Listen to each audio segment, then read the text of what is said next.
लाकूड तोडण्यासाठी येतोय, झाडं बघत बघत येतोय. विधीचं विधान आहे, पशु पक्ष्यांचा किलबिलाट आहे, पशु पक्ष्यांचा किलबिलाट आहे. झाडं शोधत शोधत तो येतोय. कर्दळी वनामध्ये वारुळ आहे, झाडं झुडप आहे, घनदाट जंगल आहे, कुऱ्हाड हातामध्ये आहे.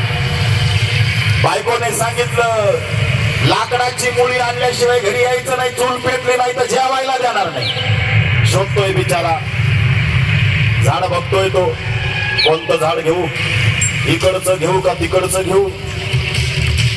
लाकूड तोडायचंय त्याला, सापडलंय त्याला झाड. हा, हे झाड चांगलं आहे, याच्यावर भाकऱ्या चांगल्या होती आणि बायको चिडली तर मारायला बरं होईल. बघतोय तो, लाकूड तोडायचंय त्याला. लाकडावरती आता त्या फांदीवरती घाव घालायला सुरुवात केली त्याने. घाव घालतोय, घाव घालतोय, घाव घालता घालता कुऱ्हाड निसटली, वारुळावर पडली आणि विजांचा कडकडाट झाला आणि वारुळामधून श्री स्वामी समर्थ महाराजांचा जन्म झाला. टाळ्यावरून स्वागत करायचं स्वामींच्या जन्मोत्सवाचं. श्री स्वामी समर्थ महाराज की जय. येऊ नकोस, मी तुझ्या पाठीशी आहे. लाकूड तोड्या घाबरलाय, महाराजांना शरण आलाय. स्वामी मला माफ करा, स्वामी मला माफ करा, चुकून तुमच्या पायाला कुऱ्हाड लागली.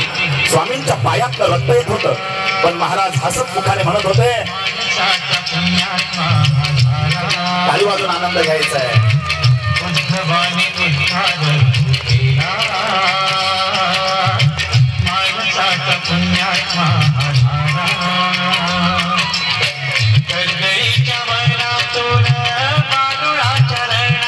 क्या बात.